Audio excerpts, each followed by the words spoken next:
Press the bell icon on the YouTube app and never miss another update.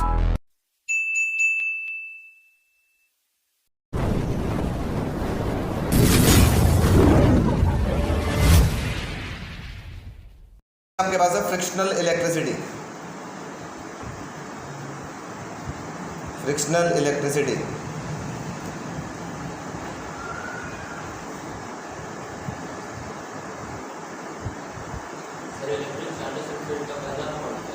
हाँ, frictional electricity, the electricity developed, frictional electricity हो गया, the electricity developed by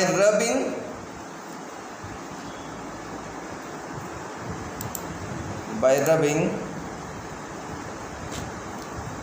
or due to friction is known as frictional electricity.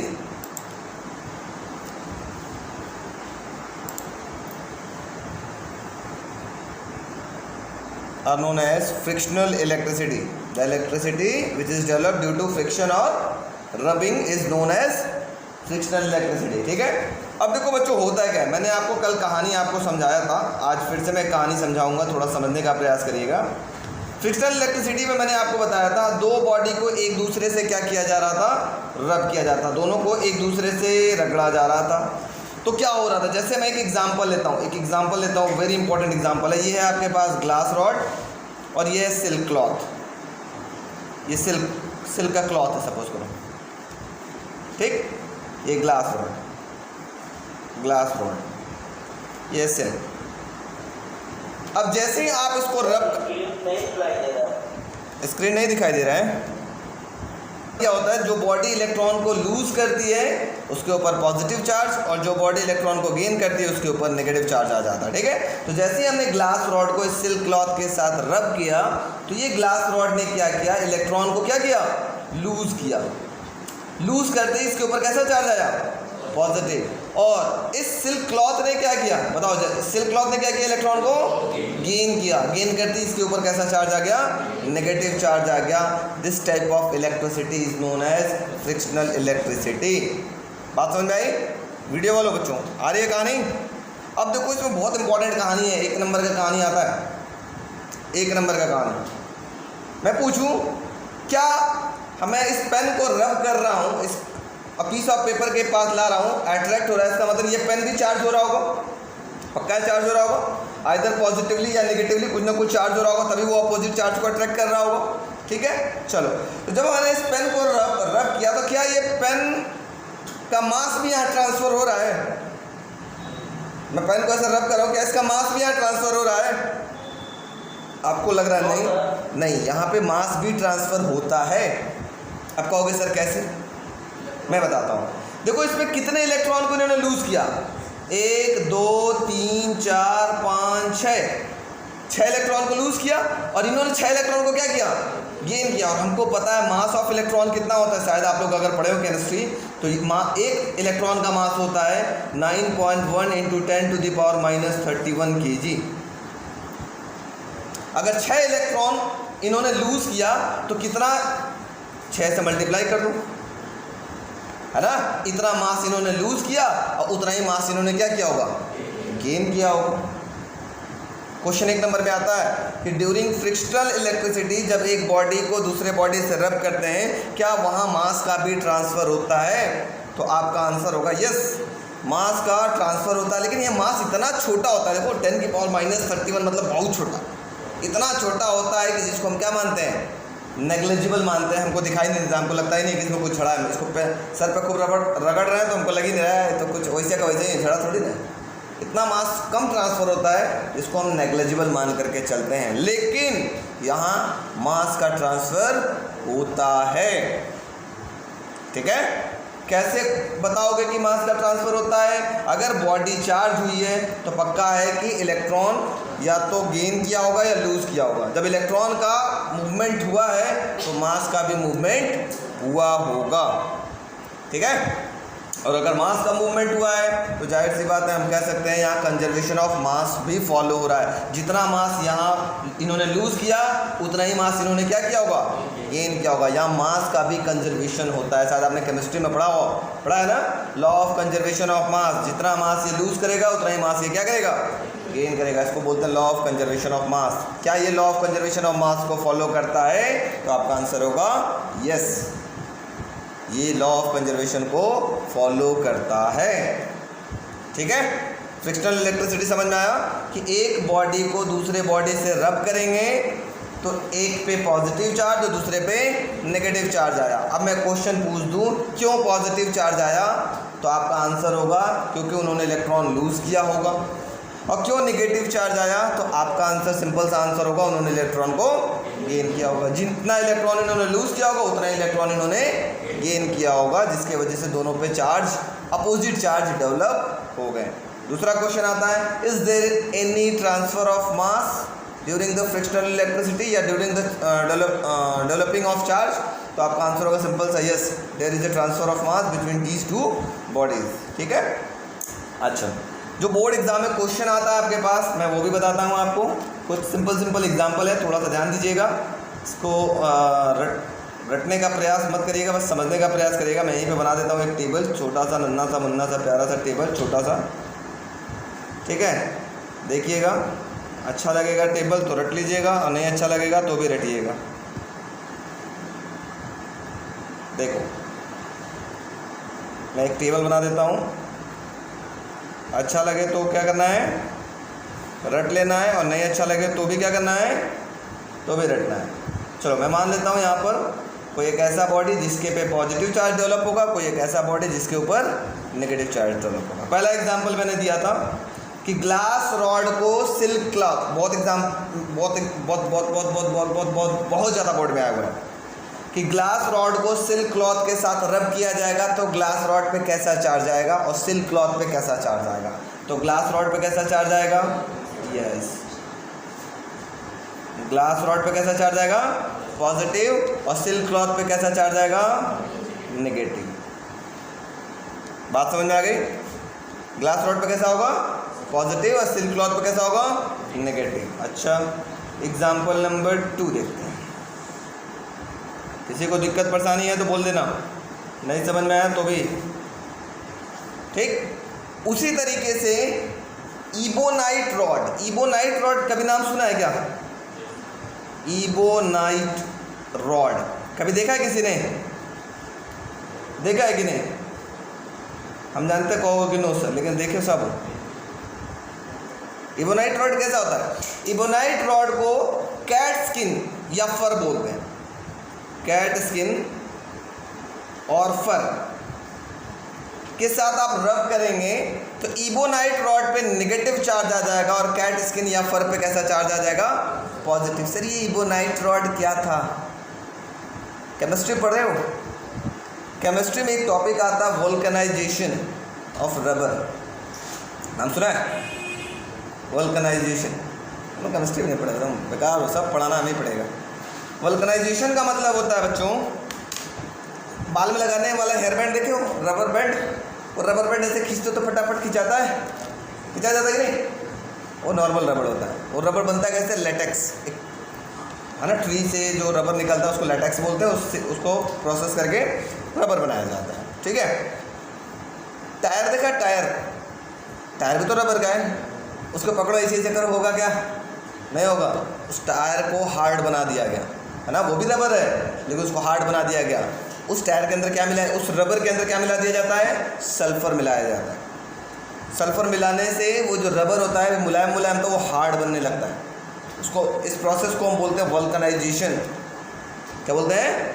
Vulcanization. और मिलाने के बाद जो नया rubber बन करके निकलता है, हार्ड रबर जो बन करके निकलता है, उसको हम बोलते हैं वल्कनाइज्ड रबर, है ना। टायर ट्यूब बनाने वाला, या आपको मैं दिखा दूं, जैसे देखो मेरे पास लाइव अभी है भी, इबोनाइट रॉड मेरे पास है भी। ये देखो, ये प्लग दिख रहा है बच्चों, वीडियो वालों, ये प्लग दिख रहा है, ये इबोनाइट का बना हुआ है। ये भी रबर है लेकिन हार्ड रबर है, गलेगा नहीं है। इसमें से यहाँ पे ये देखो, ये जो प्लास्टिक बना हुआ है ये भी वल्कनाइज्ड है। ये भी इबोनाइट है। या छोड़ो, दूर से नहीं दिखाई दे रहा तो घर से महसूस करना, कुकर का हैंडल देखा है काले कलर का लगा होता है, वो भी इबोनाइट रॉड होता है। कितना भी गर्म हो जाए लेकिन वो जल्दी गर्म नहीं होता है ना, वो इबोनाइट रॉड है। ठीक है, बात समझ में आ गई। वो भी रबर है लेकिन हार्ड रबर है। ठीक है, उसको जैसे ही आप कैट स्किन बिल्ली पे रगड़ो या फर पे रगड़ो, फर देखा फर, वो जो आजकल टेडी बियर और डीबियर टाइप का बन रहा है उस टाइप का फर पे रगड़ो को, तो इबोनाइट रॉड पे कैसा चार्ज आ जाएगा, नेगेटिव चार्ज, और कैट स्किन और फर पे कैसा चार्ज आ जाएगा, पॉजिटिव चार्ज। ठीक है, इसके बाद ये दो बहुत फेमस एग्जाम्पल है, बोर्ड एग्जाम में 100% आता है, बहुत 200% गारंटी के साथ इन दोनों में से कोई एक जरूर आ जाता है। ठीक है, लेकिन इसके बाद भी बहुत सारे एग्जाम्पल हैं। जैसे मैं एक एग्जाम्पल और ले लूँ, रबर शूज और कारपेट। वो शादी ब्याह में वो जमीन पे कारपेट बिछाया जाता है, हरे कलर का, रंग बिरंगा, तो तुम लोग सोचते हो कि फैशन में बिछाया जाता है, थोड़ा सा अच्छा लगे देखने में, डेकोरेशन अच्छा लगे, ये है वो है ना, ऐसे यही सोचते हो ना, यही सोचते हो आज तक। लेकिन फिजिक्स कहता है वो इस वजह से नहीं होता। क्या होता है, जब आप रबर का शूज पहन के चलते हैं उस कारपेट पे, तो रबर पे आता है नेगेटिव चार्ज, उस कारपेट पे पॉजिटिव चार्ज डेवलप होता है, जिसकी वजह से आपके पैर को पकड़ा रहता है, गिरने नहीं देता। दोनों के बीच में अट्रैक्टिव फोर्स लगता है, गिरने नहीं देता। पता चला दूल्हा आ रहा है कारपेट पे और कारपेट नहीं बिछाया, जमीन पे लग करके धड़ाम से आगे गिर जाएगा, तो बेइज्जती हो जाएगी बेचारे की, हो जाएगी ना। तो कारपेट बिछा दो भाई, वो रबर का शूज पहना शो रहेगा और कारपेट रहेगा, दोनों जैसे एक दूसरे पे चलेंगे, फ्रिक्शन हो रहा होगा, रबिंग हो रही होगी, तो रबर शूज पे नेगेटिव चार्ज और कारपेट पे पॉजिटिव चार्ज, इनको चिपका लेगा। चल, इसी वजह देखा होगा ना, जब कारपेट लगता है, बोलना नहीं चाहिए क्योंकि ये जानती होगी बहुत अच्छे तरीके से, वो चारों तरफ टेप लगा दिया जाता है, ऐसा ना हो कि चिपक करके दुल्हा के पैर में वो चलते रहे आगे। इतना भी ज़्यादा फोर्स नहीं लगता, लेकिन होल्ड करता है, उसको होल्ड करता है, जिसकी वजह से गिरने का चांस थोड़ा कम हो जाता है। ठीक है, बात समझ में आ रही है।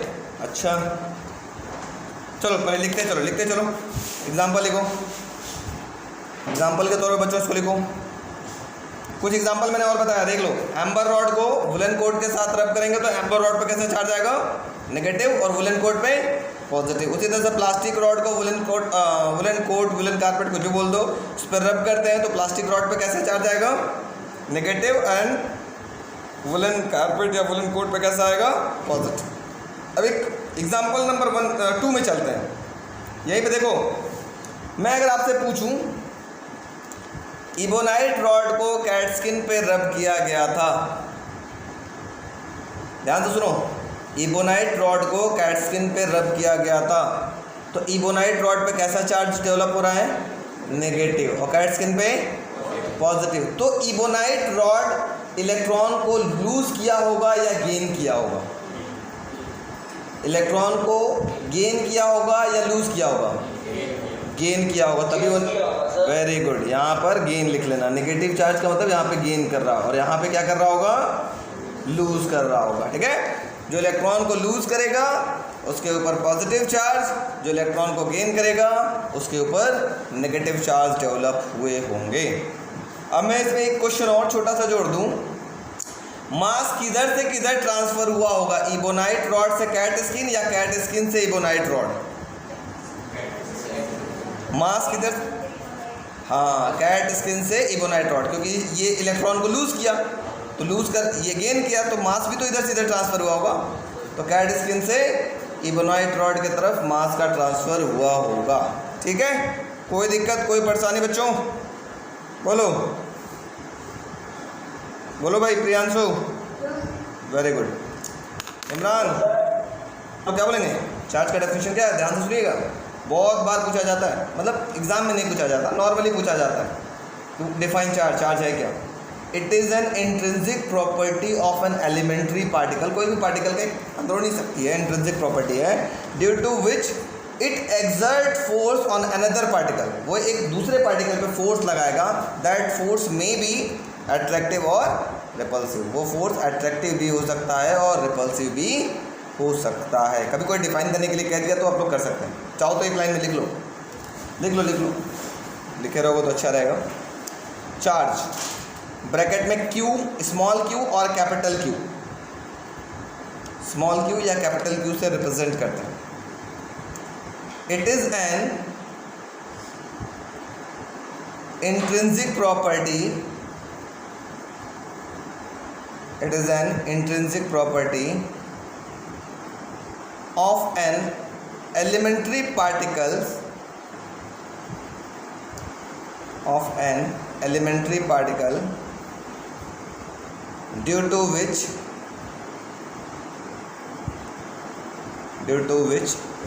it exert force on another particle, due to which it exert force on another particle due to which it exert force on another particle, either a force of attraction, either a force of attraction or a force of repulsion, or a force of repulsion। नीचे note लिख लीजिएगा, very very very very important point. पहला point, इसकी SI unit जानते हो क्या होता है? तो जानते हो तुम लोग, कूलम, है ना, एक साइंटिस्ट थे उनके नाम पे पढ़ा हुआ है, तो लिख लो। Its SI unit is coulomb, COULOMB। Its SI unit is coulomb, COULOMB। Bracket में कैपिटल C से इसको रिप्रेजेंट करते हैं कूलम को। सेकेंड पॉइंट, ये जो चार्ज होता है वो स्केलर क्वांटिटी होता है। स्केलर समझते हो क्या होता है? क्या? इसके अंदर डायरेक्शन नहीं होता, सिर्फ और सिर्फ क्या होता है? मैग्नीट्यूड होता है। लिख लो, it is a scalar quantity, it is a scalar quantity. एक और बात बताते हैं, 95% फिर किसी से पूछोगे क्लास में बैठ करके तो वो भी नहीं बताएगा। चार्ज की एसआई यूनिट तो हम सब लोग जानते हैं कि कूलम होता है। अगर मैं पूछ दूं इसकी CGS यूनिट क्या होता है, बताओ? इसकी CGS यूनिट होता है फ्रैंकलिन और स्टैट कूलम। क्या होता है? फ्रैंकलिन और स्टैट कूलम। लिख लो, it's CGS unit is franklin और स्टैट कूलम। फिर हमने कुछ बताया था कि जो फोर्स होता है उसको स्मॉल q या कैपिटल Q से रिप्रेजेंट करते हैं, और इसकी SI यूनिट क्या होती है? कूलम होती है, ठीक है। और इसकी CGS SI यूनिट कूलम होती है, CGS यूनिट स्टैट कूलम या फ्रैंकलिन होता है। और साथ में हमने बताया था, हाँ, ये स्केलर क्वांटिटी होता है, इस बात का ध्यान रखिएगा। अच्छा, इसके बाद हम बात कर लेते हैं, अगर मान लो मैंने इस पेन को रब किया सर पे, तो मुझे कैसे पता चलेगा इस बॉडी पे कैसा चार्ज है? कैसे पता चलेगा? तो उसके लिए एक डिवाइस यूज़ होता है, उस डिवाइस का नाम है गोल्ड लीफ इलेक्ट्रोस्कोप, है ना। वो बता देगा इस पे चार्ज है कि नहीं है। Gold leaf electroscope is the device which is use to detect the presence of charge, ठीक है। और कितना चार्ज है तो कितना है वो भी वो बता देगा, ठीक है। नोट में इसको भी लिख लो 4 पॉइंट करके चाहो तो। Gold leaf electroscope, gold GOLD, gold leaf LEAF, gold leaf electroscope is a device which is used to detect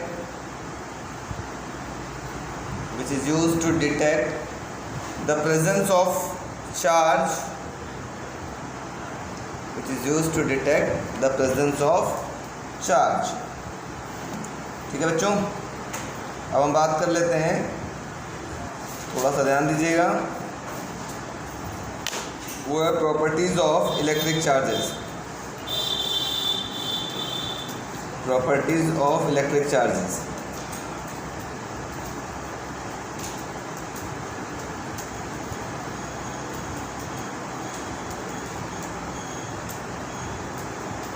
properties of an electric charge, ठीक है। कोशिश करिएगा समझने के लिए, पहले समझ लो फिर लिखना आसान रहेगा। कुछ प्रॉपर्टीज़ हैं, उनमें पहला प्रॉपर्टी आप लोग बचपन से पढ़े हैं, अगर दो एक जैसे चार्ज हो, ये भी पॉजिटिव और पॉजिटिव, तो उसको हम बोलते हैं लाइक चार्ज। लाइक मतलब एक जैसे, तो ये क्या करेंगे? ये दोनों एक दूसरे से दूर भागेंगे, रिपल करेंगे, ठीक। दूसरा कंडीशन है दो अनलाइक चार्जेस हो, अनलाइक मतलब एक पॉजिटिव और दूसरा नेगेटिव चार्ज है, तो ये दोनों क्या करेंगे, एक दूसरे की तरफ अट्रैक्ट होंगे। ये तो हम लोग बचपन से पढ़े हुए हैं, याद होगा सबको, ठीक है। इसमें एक कंडीशन इतना तक तो हमने पढ़े। हम लोग जानते हैं like charges repel each other while unlike charges attract each other. एक क्वेश्चन आ जाए, क्या कभी भी दो लाइक चार्जेस अट्रैक्ट कर सकते हैं? कभी दो लाइक, किसी भी कंडीशन में दो लाइक चार्जेस अट्रैक्ट कर सकते हैं? क्या कोई ऐसा कंडीशन है जिसमें दो लाइक चार्जेस मतलब एक जैसे चार्ज भी अट्रैक्ट कर रहे हो? तो क्या ऐसा कोई कंडीशन है? तो आपका आंसर होगा यस। तो कंडीशन क्या है?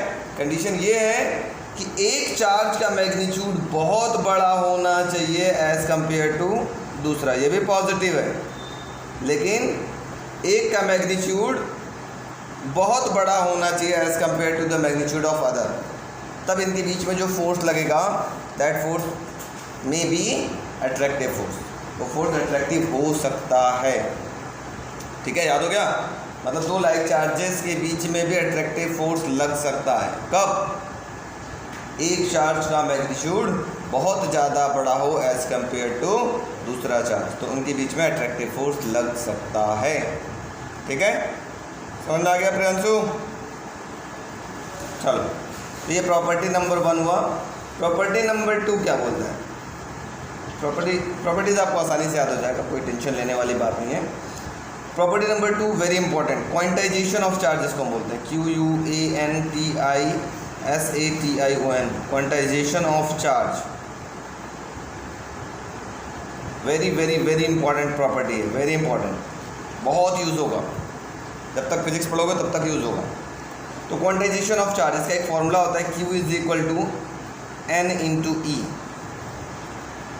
क्वांटाइजेशन ऑफ चार्ज का मतलब क्या होता है बच्चों? बहुत सिंपल है, बहुत सिंपल।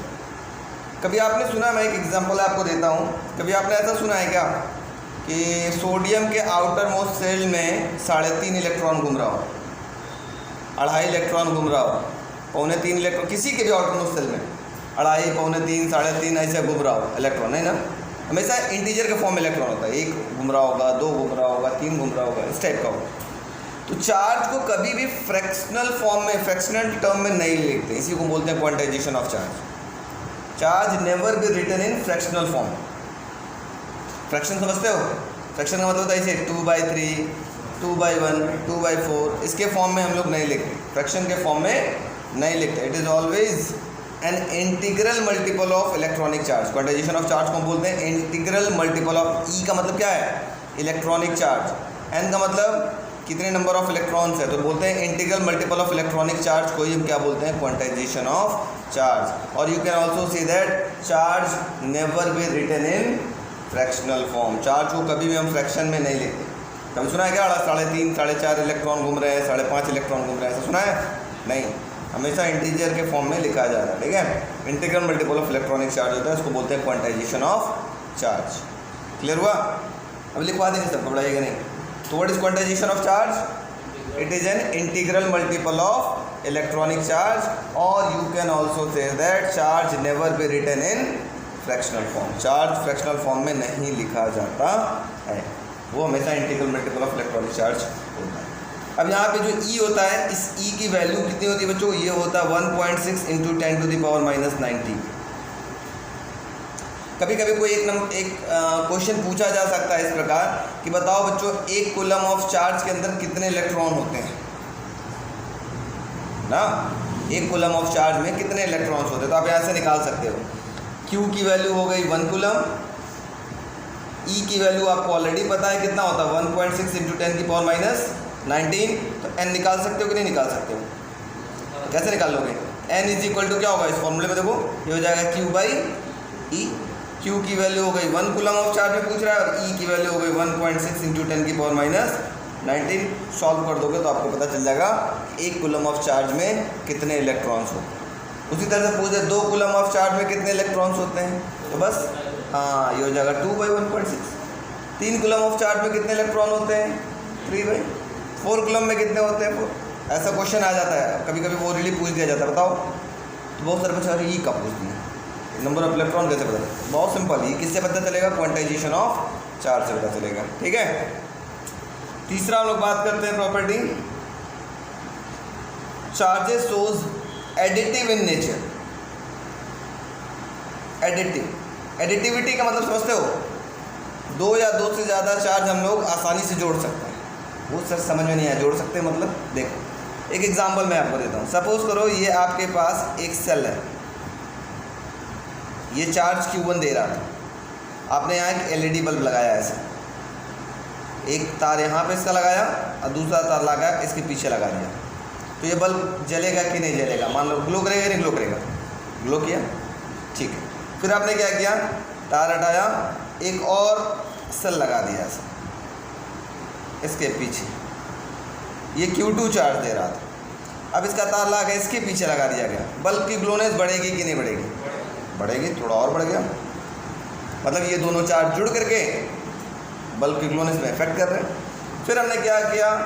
तीसरा एक और सेल लिया और इसके पीछे एक और लगा दिया ऐसे,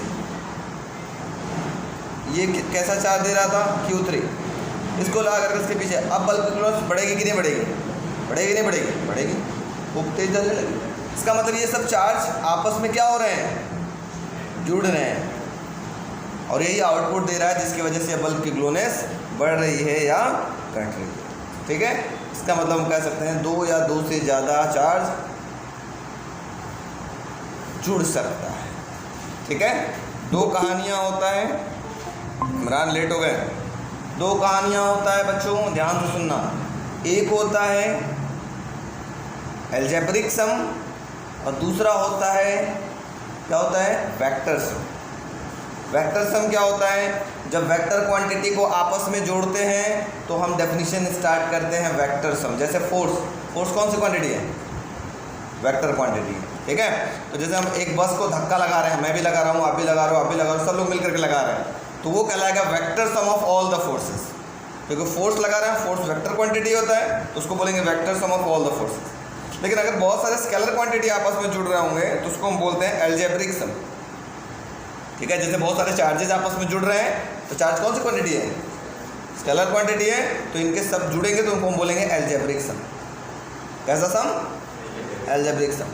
बहुत सारे मास आपस में जुड़ेंगे तो बताओ क्या बोलोगे? वेक्टर सम या अलजेब्रिक सम? बहुत सारे मास आपस में जुड़ेंगे तो अलजेब्रिक सम, क्योंकि मास कौन सी क्वांटिटी है? Scalar quantity. बहुत सारे टाइम आपस में जुड़ेंगे तो अलजेब्रिक सम। बहुत सारे वेलोसिटी आपस में जुड़ेंगे तो वेक्टर सम, क्योंकि वेलोसिटी वेक्टर क्वांटिटी होती है। बात समझ में आ गई? तो ऐसा डेफिनेशन वगैरह हम लोग स्टार्ट करते हैं, कहाँ पे अलजेब्रिक सम लगेगा और कहाँ वेक्टर सम लगेगा, इसका आइडिया अब आपको होना चाहिए। ठीक है ना, 11th से ही बताया जा रहा है लेकिन भूल जाता है ना। वेक्टर सम, जब वेक्टर क्वांटिटी आपस में जोड़ा जाएगा तो वेक्टर सम, और अगर स्केलर क्वांटिटी आपस में जोड़ा जा रहा है तो अलजेब्रिक सम कहेंगे। ठीक है, वीडियो वाले बच्चों कोई दिक्कत? चलो अब देखते हैं हम लोग, ये हो गया तीसरा एडिटिव नेचर। एडिटिव का मतलब दो या दो से ज़्यादा चार्जेस को कैसे जोड़ सकते हैं? अलजेब्रिकली जोड़ सकते हैं। अलजेब्रिकली वर्ड क्यों यूज़ कर रहे हैं? क्योंकि चार्ज कौन सी क्वांटिटी है? स्केलर क्वांटिटी, इसी वजह से हम अलजेब्रिकली बोल रहे हैं कि जोड़ सकते हैं। Property number 4th, very important, very very very very ये भी इंपॉर्टेंट। दो प्रॉपर्टी तो बहुत ज़्यादा इंपॉर्टेंट है, प्रॉपर्टी 2, प्रॉपर्टी 4, 2 दूना के 4।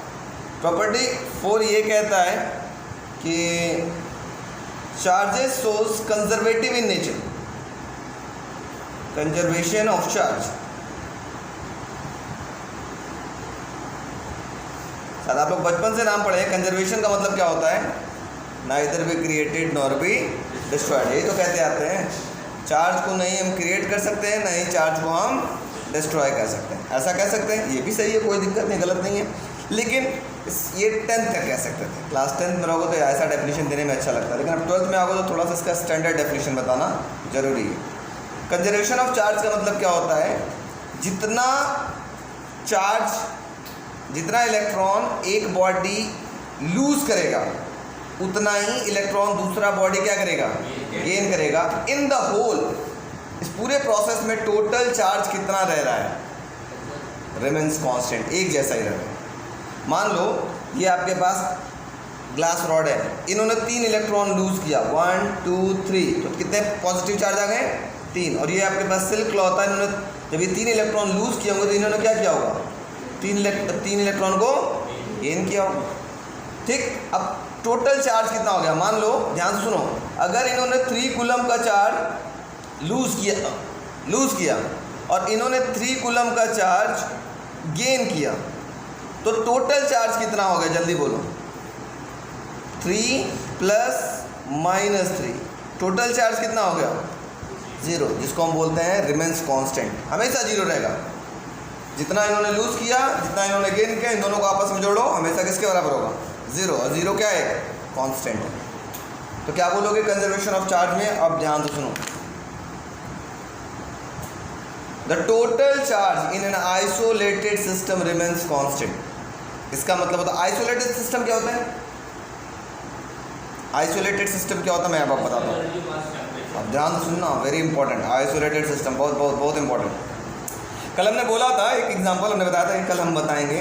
इस पेन को रब किया हेयर पे, कुछ पीस ऑफ पेपर के पास लाया तो अट्रैक्ट हो रहा था, लेकिन इसी हेयर को हमने इस दीवार पे खूब रब किया और दीवार के पास कुछ पीस ऑफ पेपर ले गए तो अट्रैक्ट नहीं हो रहा था। तो दीवार और मेरा सर दोनों आइसोलेटेड सिस्टम नहीं कहलाएंगे, लेकिन ये पेन और ये मेरा सर, ये दोनों इकट्ठा एक मिल करके क्या कहलाएंगे? Isolated system. आइसोलेटेड सिस्टम एक ऐसा सिस्टम है जब फ्रिक्शनल इलेक्ट्रिसिटी डेवलप हो रहा होगा, उस केस में एक इलेक्ट्रॉन को लूज कर रहा होगा तो दूसरा उस समय इलेक्ट्रॉन को क्या कर रहा होगा?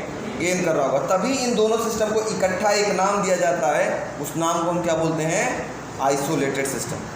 मैं उस दीवार के साथ रगड़ रहा हूँ तो उस दीवार में ना ही वो इलेक्ट्रॉन को लूज कर रहा है, ना ही मैं इलेक्ट्रॉन को गेन कर रहा हूँ, तो ये दोनों मिला करके आइसोलेटेड नहीं कहलाएगा। आइसोलेटेड तब कहलाएगा जब there is a transfer of electron from one body to another body. जब एक बॉडी से दूसरे बॉडी में इलेक्ट्रॉन ट्रांसफर हो रहा होगा तो दोनों सिस्टम को इकट्ठा हम क्या बोलेंगे? आइसोलेटेड सिस्टम कहते हैं। ठीक है, तो ये बताओ, ग्लास रॉड और सिल्क क्लॉथ दोनों मिला के आइसोलेटेड सिस्टम होंगे या नहीं होंगे? क्योंकि एक लूज कर रहा है तो दूसरा क्या कर रहा है?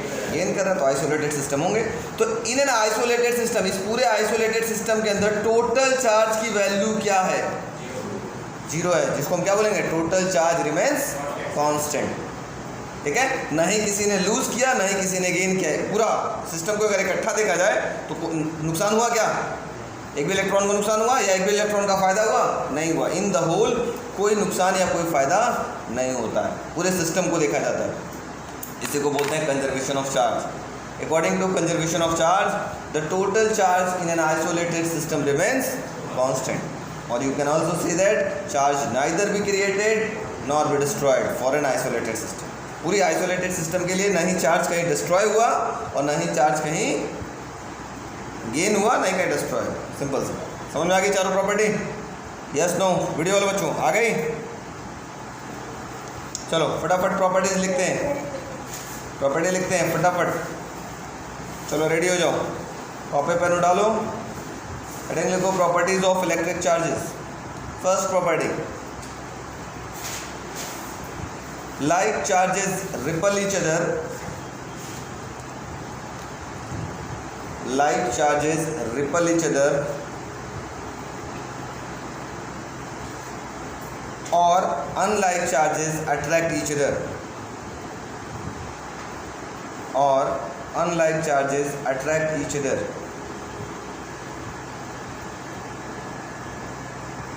Like charges repel each other और unlike charges attract each other. इसी में एक नोट लिख लो नीचे point.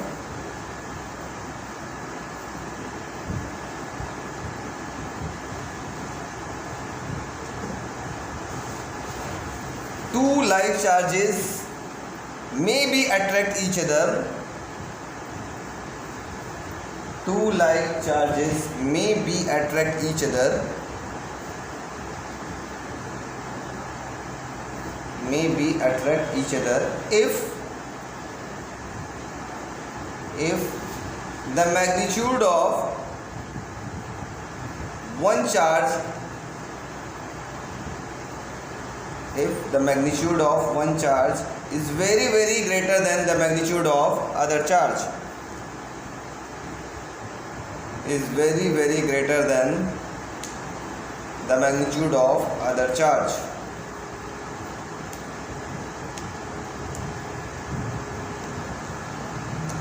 Next heading, quantization of charge. Next heading, quantization of charge. QUANTISATION, quantization of charge. Bracket में लिख लीजिएगा Q is equal to N into E. Formula Q is equal to N into E. It is an integral multiple of an electronic charge. It is an integral multiple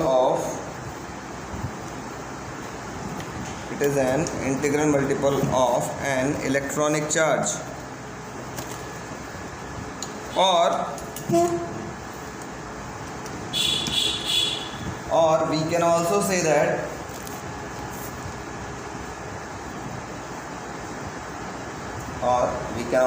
that charge never be written in fractional form. Charge never be written in fractional form.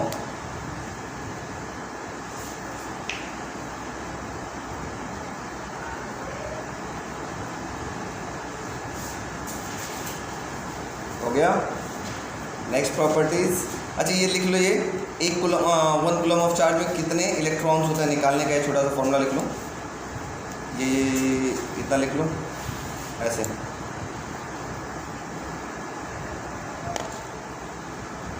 कभी कभी पूछ दिया जाता है कि हाँ बेटा क्या बोले, रिटर्न कुछ बोले हैं. हाँ, charge never be written in fractional form. Fractional form.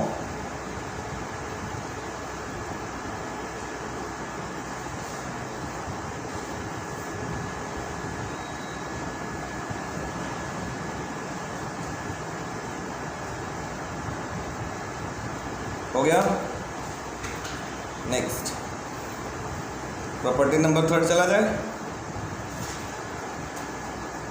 चलो नेक्स्ट लिख लो. Property number 3, 2 or more charges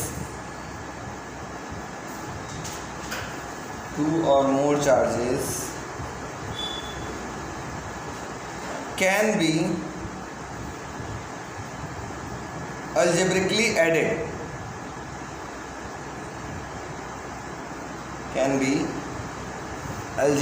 added. Or we can also say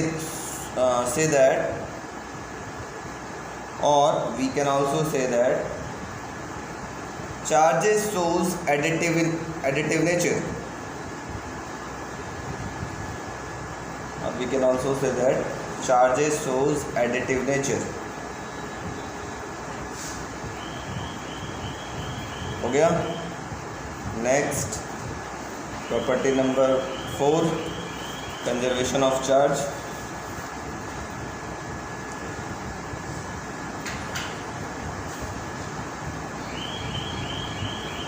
conservation of charge इसके अंदर लिखिएगा, charges neither be created nor be destroyed. Charges neither be created nor be destroyed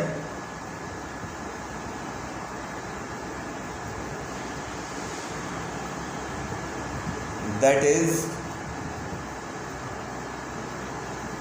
the total charge in an isolated system, that is, the total charge in an isolated system remains constant. That is, the total charge in an isolated system remains constant. याद हो गया property चारों. पहला, like charges repel each other, unlike charges attract each other. दूसरा property, charges are quantized. It means it is an integral multiple of electronic charge. और you can also say that charge never be written in fractional form. Third property is charges shows additive nature. Fourth property is charges shows conservative nature. It means the total charge in an isolated system remains constant. याद हो गया सबको? अंजलि चलो अब ध्यान देते हैं हम लोग, very very important, charging a body. ठीक है,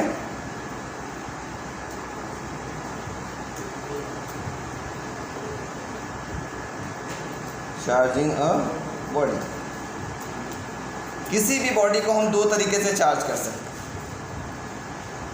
किसी भी बॉडी को हम दो तरीके से चार्ज कर सकते हैं। कौन कौन सा तरीका है देखो, समझना। किसी भी बॉडी को हम दो तरीके से चार्ज कर सकते हैं। First method is known as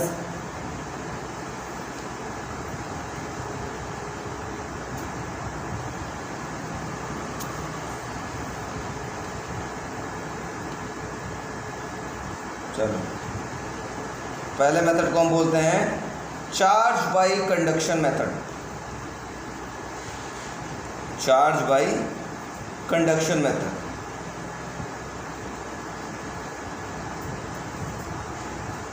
और दूसरा होता है चार्ज बाय इंडक्शन मेथड।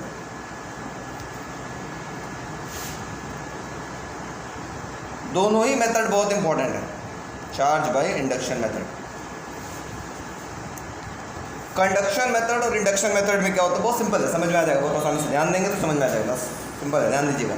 मतलब मुझे किसी बॉडी को चार्ज करना है, जैसे आपका मोबाइल फ़ोन देखा है, मोबाइल फ़ोन की बैटरी डिस्चार्ज हो जाती है, उसको चार्ज करते हैं, करते कि नहीं करते हैं? करते हैं ना? कैसे करते हैं? उस मेथड को क्या बोलते हैं? उस मेथड को हम बोलते हैं charge by conduction method. Conduction method में क्या होता है, एक चार्ज बॉडी होता है और एक अनचार्ज बॉडी होता है, और चार्ज किधर से किधर फ्लो करेगा, चार्ज बॉडी से अनचार्ज बॉडी की तरफ फ्लो करेगा थ्रू वायर, वायर के थ्रू फ्लो करता है। तो ऐसे मेथड को हम बोलते हैं चार्ज बाय कंडक्शन मेथड। अब इसके बारे में हम एक्सप्लेन करेंगे पूरा डिटेल तरीके से। ठीक, मतलब एक चार्ज बॉडी होगा, दूसरा अनचार्ज बॉडी होगा, और चार्ज किधर से किधर फ्लो करता है, चार्ज बॉडी से अनचार्ज बॉडी की तरफ फ्लो करेगा, किसके थ्रू, वायर। तो ऐसे मेथड को हम बोलते हैं चार्ज बाय कंडक्शन मेथड। यहाँ पर इलेक्ट्रॉन का लॉस होता है, यहाँ पे चार्ज का लॉस होता है, इलेक्ट्रॉन नहीं बोलेंगे, चार्ज का लॉस होता है।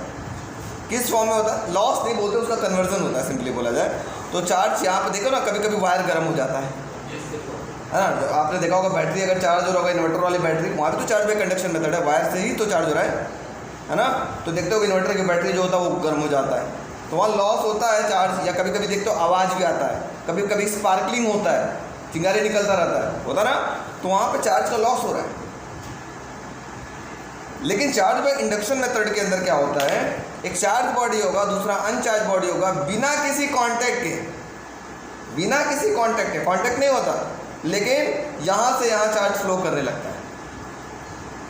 इस मेथड को हम बोलते हैं चार्ज बाय इंडक्शन मेथड। ये जो ट्रांसफार्मर दिख रहा है आपको, ये जो ट्रांसफार्मर दिख रहा है, इसमें चार्ज इंडक्शन मेथड होता है। इसमें दो कॉइल होता है, दोनों एक दूसरे के कांटेक्ट में नहीं रहता, दूर दूर रखे होते हैं, फिर भी एक में करंट देते हैं, दूसरे में अपने आप करंट आ जाता है। उसको भी आप लोग आगे पढ़ेंगे, उसको आप शायद पढ़े भी थोड़ा बहुत है, Faraday law of electromagnetic induction. Faraday law of electromagnetic induction में बिना किसी कांटेक्ट के दोनों बॉडी, एक बॉडी के अंदर करंट देंगे, दूसरे बॉडी के अंदर अपने आप करंट आ जाता है। आजकल तो वायरलेस चार्जर आ रहा है, आप लोग घर पे बना सकते हैं, यहीं पे बना लेंगे, 10 मिनट के अंदर बोलो तो सामान लिखवा दे, लिख करके लाओ, तुमको भी सामने सामने बना करके दिखा देंगे। ऐसे रखो मोबाइल, उसके ऊपर रख कर चले जाओ, चार्ज हो जाएगा, खोजने उसने की ज़रूरत नहीं है ना। ये नहीं कि अब आओ तो बैठ करके प्लग खोजो, अंधेरे में खोजो कहाँ है, उसमें प्लग करना, ऐसा कोई ज़रूरत नहीं है। आइए, एक छोटा सा बॉक्स टाइप का बना होगा, उसके ऊपर रख दीजिए, चार्ज होने लगेगा उनका, बिना किसी कॉन्टैक्ट के, है ना। ऐसे मेथड को हम बोलते हैं चार्ज बाय इंडक्शन मेथड। शायद आपने बहुत कुछ देखा होगा इंडक्शन से रिलेटेड, इंडक्शन चूल्हा देखा होगा, ठीक है, कैसे पक जाता है भाई, आग तो निकलता नहीं है, कैसे पक जाता है, सब पढ़ेंगे आप। ये भाई एक चैप्टर आएगा इलेक्ट्रोमैग्नेटिक इंडक्शन, उसके अंदर आपको दिखाएंगे कैसे पूरा का पूरा खाना बन जाता है। आजकल तो एक और बहुत बेहतरीन आया, इंडक्शन से भी बढ़िया आया हुआ है, IR बेस्ड, इंफ्रारेड बेस्ड एक चूल्हा आया हुआ है, उसमें तावा की भी ज़रूरत नहीं है, इतना बड़ा सा है, उसी के ऊपर आप डालिए रोटी पक जाएगा अपने आप। तावा वावा की ज़रूरत नहीं, ख़त्म ज़माना, पुराना ज़माना हो गया तावा की। ऐसा रखिए उसे पे तुरंत टक सब रखिए, बन करके तैयार।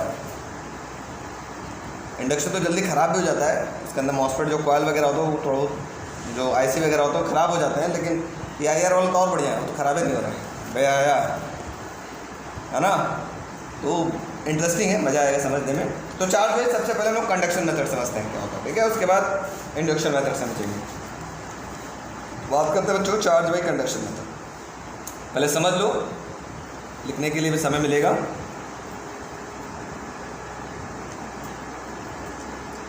चार्ज बाई कंडक्शन,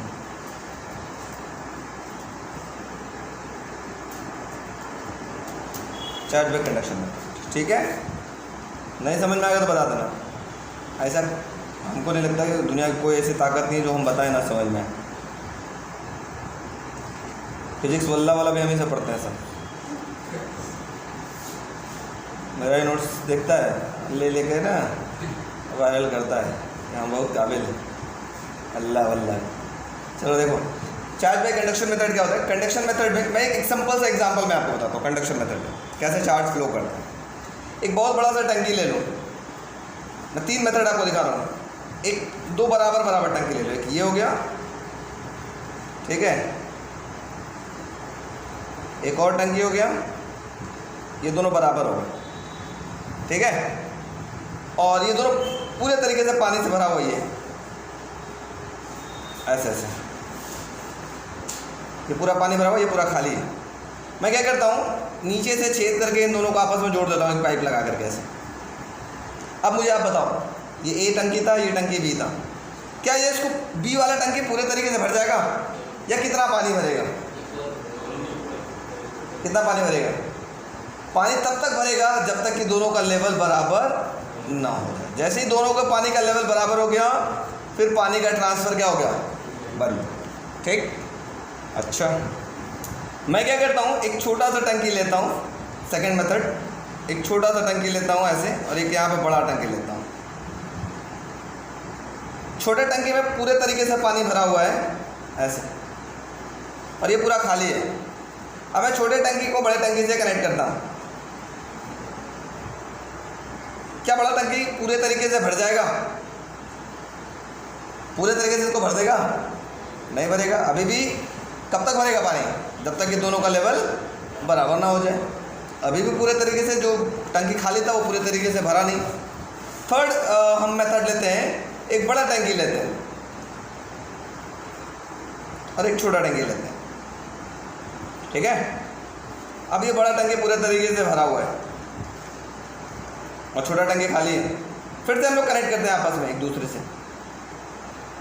अब बताओ पूरे तरीके से भर देगा? छोटा वाला टंकी पूरे तरीके से भर देगा कि नहीं? ये पूरे तरीके से भरा हुआ है, ये खाली है। अब भरेगा कि नहीं? अब भर देगा, अब तो ओवरफ्लो भी होगा। भरने के बाद पानी कुछ गिरेगा भी, है कि नहीं? कंप्लीट भर जाएगा। इसका मतलब ये टंकी कब पूरे तरीके से भर रहा है? ये छोटा वाला टंकी कब भर रहा है? जब जहाँ से पानी का सोर्स है वो बड़ा होना चाहिए, है ना। पानी किधर से किधर फ्लो करता है? बड़े टंकी से छोटे टंकी में अगर फ्लो कराओगे तो पूरे तरीके से छोटे टंकी को भर देगा, ठीक। वैसा ही काम कुछ बैटरी के साथ भी आपके पास होता है। आपके मोबाइल में देखा होगा, मैं आपके मोबाइल को थोड़ा सा दिखाता हूँ। मोबाइल की बैटरी जो होती है बच्चों, वो उस पर पलट करके देखना, लिखा होता है 3.7 वोल्ट। अगर बैटरी आपने देखा होगा तो इसमें 2 टर्मिनल होता है, एक होता है पॉजिटिव और दूसरा होता है नेगेटिव। 2 टर्मिनल होता है, एक पॉजिटिव और दूसरा नेगेटिव, ऐसे, ठीक। ये मान लो पूरे तरीके से डिस्चार्ज है, मान लो कि ये बैटरी पूरे तरीके से डिस्चार्ज है। इसको चार्ज करने के लिए क्या करते हैं, कभी भी जो चार्जर होता है, आप मोबाइल के चार्जर को देखिएगा, चार्जर में जो होगा ऐसे, मान लो ये चार्जर आपके पास है, ये ऐसे चार्जर आपके पास है,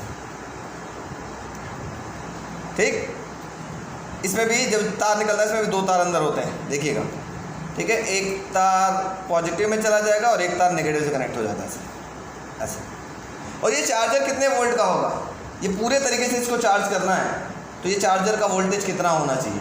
3.7 से कम या 3.7 से ज़्यादा? ज़्यादा होना चाहिए, तभी तो भरेगा। देखा होगा चार्जर पे लिखा होता है 5 वोल्ट, तभी ये इसको पूरे तरीके से बैटरी को चार्ज कर पाएगा। अदरवाइज ये इसको कभी भी पूरे तरीके से, अगर ये 2 वोल्ट का कर दो चार्जर, तो कभी ज़िंदगी में इसको पूरे तरीके से चार्ज नहीं कर पाएगा। इस मेथड को ही हम क्या बोलते हैं, चार्ज बाई कंडक्शन मेथड। जब एक मतलब सिंपल सी बात, नॉर्मल फिगर में आप अगर देखा जाए तो इसको हम ऐसे बना सकते हैं, एक ये चार्ज बॉडी हो गई, ये चार्ज बॉडी हो गई ऐसे, ठीक, और दूसरा आपके पास ये अनचार्ज बॉडी हो गई, ठीक। और इनको कनेक्ट किसके थ्रू किया गया है, इसको कनेक्ट किया गया थ्रू वायर, किसके थ्रू, वायर, ये वायर के थ्रू इनको कनेक्ट कर दिया गया। और चार्ज किधर से किधर फ्लो करेगा, फ्रॉम हायर पोटेंशियल से लोअर पोटेंशियल तक फ्लो करेगा। कब तक फ्लो करेगा, जब तक कि दूसरा बॉडी चार्ज नहीं हो जाता है, ठीक है। इस मेथड को हम बोलते हैं चार्ज बाय कंडक्शन मेथड। अब चूंकि वायर के थ्रू, यहाँ पे वायर का यूज़ हो रहा है, देखो वायर का यूज़ हो रहा है, तो यहाँ जाहिर सी बात है वायर गर्म होता होगा, स्पार्कलिंग होता होगा, साउंड प्रोड्यूस होता होगा वायर में। कभी देखा साउंड प्रोड्यूस होते हुए, तो सर ये तो पहली बार आपसे सुन रहे हैं ऐसे साउंड प्रोड्यूस होते हुए आप बोल रहे हैं। कभी देखोगे ना वो बड़े बड़े जो हाई टेंशन तार जाते हैं, देखो वो वहाँ आवाज़ आता है, ची करके आवाज़ आता है, देखा है, वहाँ पे तो चार्ज का लॉस हो रहा है, वो भी तो वायर के थ्रू ही चार्ज आपके पास ट्रांसफ़र हो रहा है। हाँ हाँ, ट्रांसफार्मर के बगल में भी जाओगे तो आवाज़ करता है, हुन हुन जुन बुन करता है ना, तो क्या होता है, यहाँ पे चार्ज का लॉस होता है in the form of heat, in the form of sound, in the form of anything, ठीक है। इस मेथड को हम बोलते हैं charge by conduction method. Charge by conduction method में क्या होता है, एक चार्ज बॉडी है और एक अनचार्ज बॉडी है, दोनों को कनेक्ट किसके थ्रू किया जाता है, वायर के थ्रू। और चार्ज किधर से किधर चार्ज फ्लो करेगा, फ्रॉम चार्ज बॉडी से अनचार्ज बॉडी की तरफ, या फ्रॉम हायर पोटेंशियल से लोअर पोटेंशियल की तरफ चार्ज फ्लो करता है। इस मेथड को हम बोलते हैं चार्ज बाय कंडक्शन मेथड, ठीक है। तो लिखो फटाफट, charge by conduction method, charge by conduction method.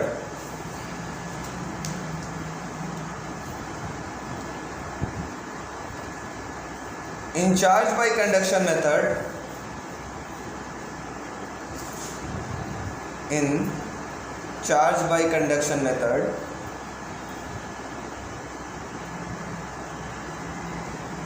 a charged body is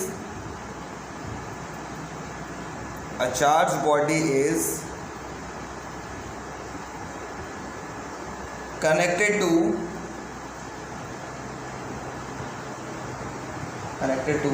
an uncharged body,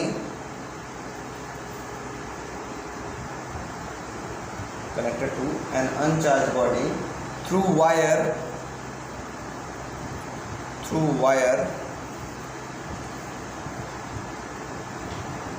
and charge flows from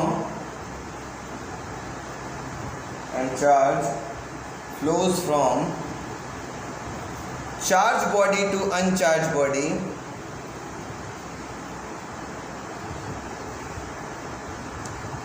charged body to uncharged body, or from higher potential to lower potential, or from higher potential to lower potential, is known as charge by conduction method, is known as charge by conduction method। नीचे note लिख लेना। In this method,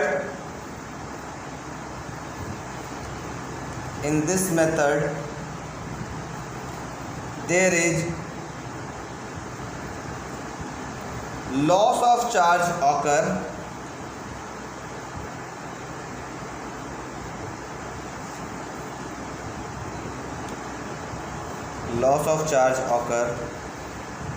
ये वाला figure बना लेना,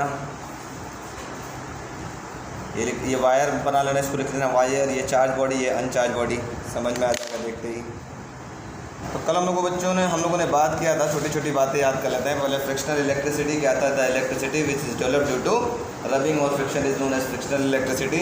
for example, glass rod rub with silk cloth, glass rod acquire positive charge, silk cloth acquire negative charge. Ebonite rod rub with cat skin, ebonite rod पे कैसा charge आ रहा था? Negative charge, cat skin पे positive charge. Plastic rod या plastic rod rub with woollen coat या rubber सोज रब with woollen coat, तो रबर सोज या प्लास्टिक रॉड पे कैसा चार्ज आ रहा था?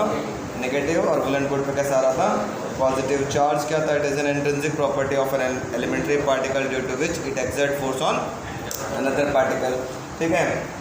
और चार्ज के दो नेचर होते हैं, शायद आप लोग जानते हैं, दो तरीके के चार्ज होते हैं, positive charge and negative charge. Neutral कोई चार्ज नहीं होता है ना, ये बहुत सारे बच्चों को दिमाग में आता है न्यूट्रल चार्ज। ऐसा न्यूट्रल कोई चार्ज, न्यूट्रल का मतलब ही न्यूट्रल, नहीं वो नेगेटिव है नहीं वो पॉजिटिव है। ठीक है। चार्ज को हम स्मॉल क्यू या कैपिटल क्यू से रिप्रेजेंट करते हैं। इसकी ऐसा यूनिट क्या होती है? कूलम होती है। सीजीएस यूनिट फ्रैंकलिन या स्टैट कूलम होती है।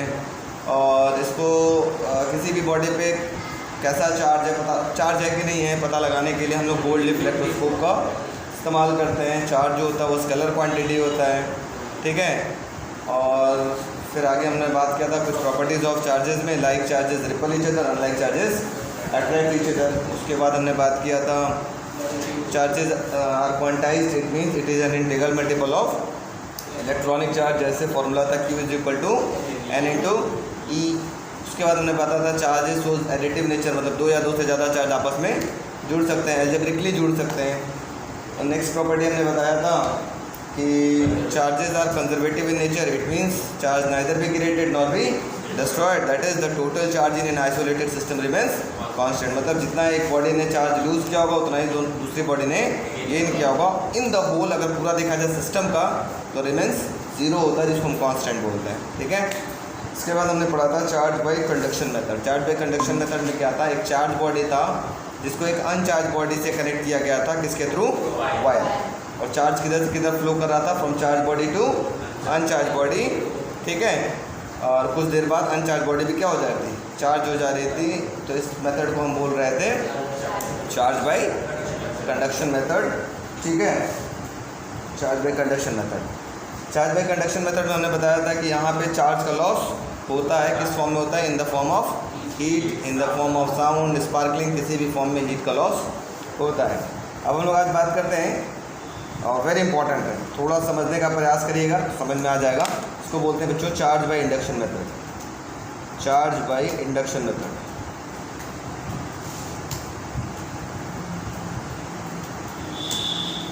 इसको मैं दो तरीके से समझाऊंगा, एक तो एनसीईआरटी जैसा कह रहा है वो भी समझा दूंगा, और एक मैं अपने तरीके से बताऊंगा तो वो ज़्यादा आसानी से समझ में आ जाता है। ठीक है। दोनों मेथड की आपको ज़रूरत है समझने का। चार्ज बाई इंडक्शन मेथड क्या बोलता है? पहले तो हम लोग समझ लेते हैं इंडक्शन का मतलब क्या होता है। बिना, जैसे ये सपोज करो एक चार्ज बॉडी है, ये एक चार्ज बॉडी है और एक ये अनचार्ज बॉडी है। ठीक है। ये चार्ज बॉडी और ये अनचार्ज बॉडी, दोनों को एक दूसरे के करीब लाएंगे बिना किसी कांटेक्ट में। अगर इसमें पॉजिटिव चार्ज है तो दूसरे वाले बॉडी में अपोजिटिवली चार्ज फ्लो करने लगता है बिना किसी कांटेक्ट से। हम ऐसे टच नहीं करा रहे, दूर ही रहेगा। तो इस मेथड को हम क्या बोलते हैं? Charge by induction method. अगर इसमें पॉजिटिव चार्ज है तो इसमें कैसा चार्ज फ्लो करेगा? अपोजिट। अपोजिट मतलब नेगेटिव चार्ज फ्लो करेगा बिना किसी कॉन्टैक्ट के। कंडक्शन में कॉन्टैक्ट हो रहा था वायर के थ्रू, यहाँ पे कोई कॉन्टैक्ट नहीं होता। तो इस मेथड को हम क्या बोलते हैं? Charge by induction method. Sir ये कैसे काम करता है वो भी मैं आपको दिखाता हूँ। देखिए मैं एक मेथड बताता हूँ, आ जा भाई। पहले मैं अपना मेथड बता लेता हूँ, फिर एनसीईआरटी का बताऊँगा। ठीक है। अपना मेथड बता लेता हूँ, फिर एनसीईआरटी का बताता हूँ। चार्ज बाई इंडक्शन मेथड क्या होता है? एक एग्जांपल है आपके पास। एक पिथ बॉल लेते हैं इस प्रकार से,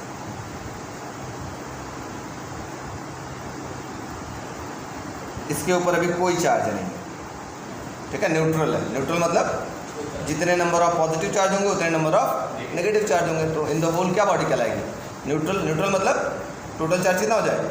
जीरो। जैसे मान लेते हैं 1 2 3 पॉजिटिव चार्ज है तो 3 इनके पास क्या आ जाएगा? 1 2 3 नेगेटिव चार्ज हो जाएगा। ठीक। ये न्यूट्रल बॉडी है। ठीक है।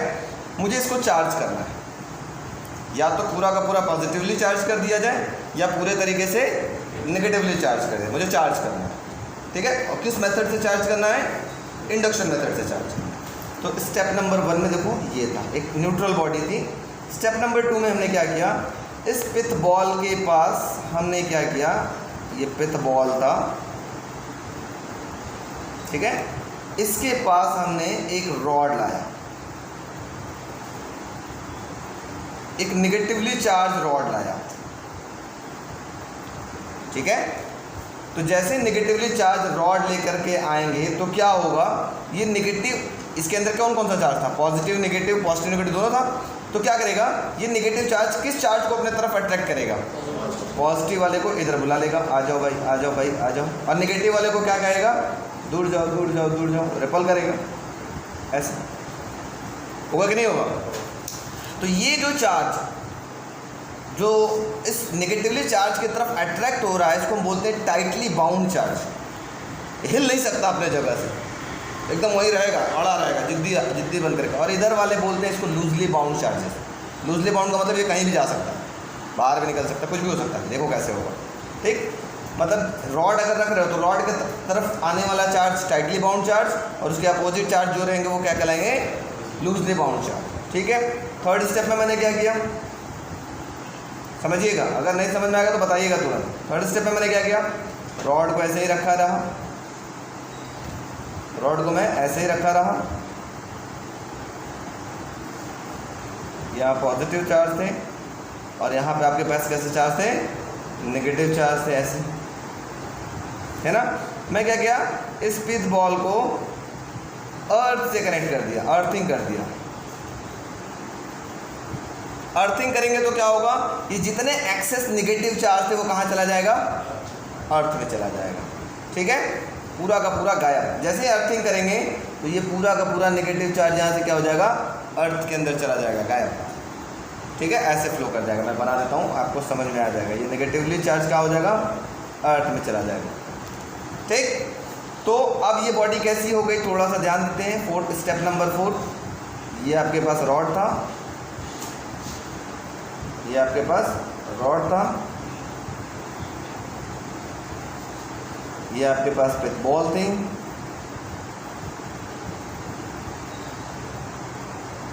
इसके पास अभी कौन सा चार्ज है, पॉजिटिव, क्योंकि नेगेटिव वाला कहाँ चला गया, नेगेटिव वाला कहाँ चला गया, अर्थ में चला गया। अभी भी हम अर्थिंग हटाएंगे नहीं, ऐसे ही रहने देंगे। अब मुझे बच्चों आप बताओ, फोर्थ स्टेप में मैं इस रॉड को हटा दूं तो इस पिथ बॉल के पास कैसा चार्ज बचा है, पॉजिटिव, या अर्थिंग को हटा दूं, क्या हटाऊं, पहले ये स्टेप समझने वाली बात है। अगर आप रॉड को हटा देते हो, पहले ध्यान से सुनना, तो क्या होगा, जैसे रॉड हटा दोगे तो ये फिर से ये पॉजिटिव चार्जर नेगेटिव वाले को अपने तरफ बुला लेगा, इलेक्ट्रॉन को ज़मीन से बुला लेगा, आओ जी आओ, हम लोग न्यूट्रल हो जाएंगे, ठीक है। तो फर्स्ट स्टेप में आपको क्या हटाना होगा, फिफ्थ स्टेप में आपको हटाना होगा रॉड, सॉरी अर्थिंग। जैसे ही अर्थिंग हटाएंगे तो ये पिथ बॉल के पास सिर्फ क्या बचा, पॉजिटिव चार्ज बचा। अब जैसे ही सिक्स्थ स्टेप में आप क्या करेंगे, इस रॉड को हटा लेंगे तो इस पिथ बॉल के पास क्या बचा, सिर्फ और सिर्फ पॉजिटिव चार्ज। मतलब ये पिथ बॉल कैसा हो गया, पॉजिटिवली चार्ज हो गया, यहाँ से नेगेटिव चार्ज गायब हो गया। इसका मतलब ये चार्ज, अब ये पिथ बॉल कैसा हो गया, पॉजिटिवली चार्ज हो गया। क्या हम कहीं कोई कांटेक्ट किए हैं, कहीं तार और खोसे हैं, नहीं खोसे, फिर भी हमने एक बॉडी को, न्यूट्रल बॉडी को चार्ज कर लिया, है ना। इस मेथड को हम बोलते हैं चार्ज बाय इंडक्शन मेथड। अभी हमने पॉजिटिवली चार्ज बना लिया। अगर मुझे इसी पिथ बॉल को नेगेटिवली चार्ज बनाना होता तो क्या करते, देखो स्टेप फिर से। स्टेप नंबर 1, ये पिथ बॉल था आपके पास, न्यूट्रल था। न्यूट्रल का मतलब 3 पॉजिटिव चार्ज तो 3 नेगेटिव चार्ज, ठीक। स्टेप नंबर 2, अगर अब आपको नेगेटिवली चार्जेस को बनाना है तो इसके तरफ कौन सा रॉड लेकर के आएंगे, पॉजिटिव रॉड लेकर के आएंगे, पॉजिटिवली चार्ज रॉड लेकर के आएंगे। जैसे ये पॉजिटिवली चार्ज रॉड है, इस पिथ बॉल के पास लेके आपने आया तो क्या होगा, जल्दी बताओ। पिथ बॉल की तरफ लेके आओगे तो क्या होगा, पॉजिटिव है तो नेगेटिव वाला चार्ज इसके तरफ आ जाएगा और पॉजिटिव वाला चार्ज इससे दूर चला जाएगा, ऐसे, जाएगा। अब अगला काम क्या करेंगे, अर्थिंग करेंगे। स्टेप नंबर 3, ये रॉड थी आपके पास, आपने क्या किया, इस पिथ बॉल को अर्थिंग किया, ये हो गया नेगेटिवली चार्ज, और इधर हो गई आपके पास, सॉरी ये हो गया नेगेटिवली चार्ज, और इधर हो गए आपके पास पॉजिटिवली चार्ज। ठीक है, अब आपने तुरंत अगला स्टेप में क्या किया, अर्थिंग किया। अर्थिंग करेंगे तो अब क्या होगा, पॉजिटिव चार्ज नीचे नहीं जाएगा क्योंकि अर्थ तो ऑलरेडी बहुत बड़ा नेगेटिव चार्ज है। ये क्या मंगाएगा, जितने पॉजिटिव चार्ज है उतने इलेक्ट्रॉन इधर से मंगाएगा, उतने नेगेटिव चार्ज मांगेगा, ऐसे ऐसे आएगा चार्ज। 3 पॉजिटिव चार्ज थे तो अर्थ से 3 नेगेटिव चार्ज आएंगे और इन तीनों पॉजिटिव को क्या कर देगा, न्यूट्रल कर देगा, गैप कर देगा। मेरी बात समझे, यही स्टेप समझना था, कब चार्ज नीचे जाता है और कब चार्ज ऊपर आता है। क्योंकि अर्थ को बोला जाता है दुनिया का सबसे बड़ा नेगेटिव चार्ज, न्यूट्रल बॉडी भी बोल सकते हैं, नेगेटिव चार्ज भी बोल सकते हैं, सबसे बड़ा। तो नेगेटिव चार्ज का सोर्स अर्थ है, तो अर्थ से नेगेटिव चार्ज आएगा और 3 पॉजिटिव को क्या करेगा, न्यूट्रल कर देगा। जैसे न्यूट्रल किया तो स्टेप नंबर 4 में क्या हो जाएगा, जल्दी से बताओ आप लोग। स्टेप नंबर 4 में क्या हो जाएगा, ये पिथ बॉल के पास क्या हो गया, सिर्फ नेगेटिव चार्ज बचे। क्या बचे, सिर्फ नेगेटिव चार्ज बचे, क्योंकि ये 3 पॉजिटिव चार्ज तो ऑलरेडी क्या हो चुके हैं, नेगेटिव हो चुके हैं। या नेगेटिव चार्ज को बुला रहा है ऊपर से, या नेगेटिव चार्ज नीचे जा रहा था। ठीक है, अब क्या करोगे बताओ, अर्थिंग हटाओगे या रॉड हटाओगे। तो स्टेप हमेशा याद होना चाहिए, पहले अर्थिंग हटाते हैं उसके बाद रॉड हटाते हैं। ठीक है, चलो स्टेप नंबर 4 में हम क्या करते हैं, 5th में हम अर्थिंग हटाते हैं। अर्थिंग हटाएंगे तो मेरे पास क्या होगा, ये पॉजिटिवली चार्ज रॉड हो गया, ये पिथ बॉल हो गई। पिथ बॉल के पास सिर्फ क्या दिखाई दिया, नेगेटिव चार्ज दिखाई दिया। अब हम क्या करेंगे, 6th स्टेप में क्या करेंगे, इस रॉड को हटा लेंगे। इस पिथ बॉल के पास सिर्फ क्या बचा, जल्दी बताओ, सिर्फ नेगेटिवली चार्ज पिथ बॉल हो गया। मतलब ये पिथ बॉल अब नेगेटिवली चार्ज हो गया। क्या कहीं कोई कांटेक्ट किया, कहीं खोसा खासा तार और नहीं किया। तो इसी मेथड को हम क्या बोलते हैं, चार्ज बाई इंडक्शन मेथड। ये तो मेरा मेथड था। एनसीईआरटी क्या कहते हैं, एनसीईआरटी का एक एग्जांपल देख लेते हैं।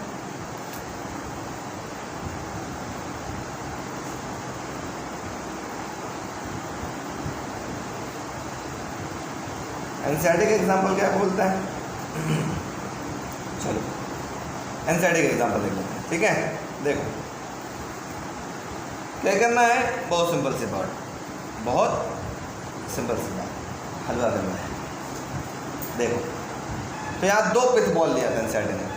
क्या किया था, 2 पिथ बॉल। अच्छा एनसीईआरटी की बुक भी तो है, मैं आपको डायरेक्ट फिगर दिखा देता हूँ। वहाँ 2 पिथ बॉल लेकर के उनको सेपरेट किया जाएगा, एक पिथ बॉल पे पॉजिटिव और दूसरे पिथ बॉल पे नेगेटिव। मैं दिखा देता हूँ आपको, फिर समझा देता हूँ अपने मेथड से।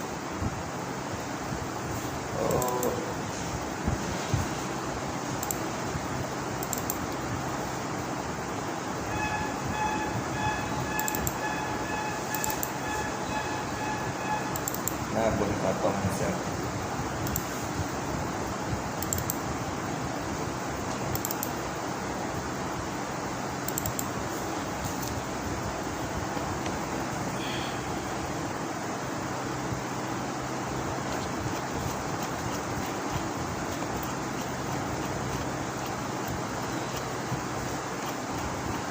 तो ये गोल्ड लीफ इलेक्ट्रोस्कोप है, ऊपर दिख रहा है। इसी के थ्रू आप नेचर ऑफ चार्ज के बारे में बता देता हूँ। देखो ये क्या कर रहा है, इसने क्या किया, बहुत सिंपल भाई, एक 2 न्यूट्रल बॉडी ले लिया, दोनों न्यूट्रल हैं। न्यूट्रल का मतलब जितने नंबर ऑफ पॉजिटिव चार्ज होंगे उतने नंबर ऑफ इनके पास क्या होंगे, नेगेटिव चार्ज होंगे। हो गए, ऐसे यहीं पे देख लेते हैं। मैं ये बोल देता हूँ न्यूट्रल बॉडी है, मतलब इसमें अगर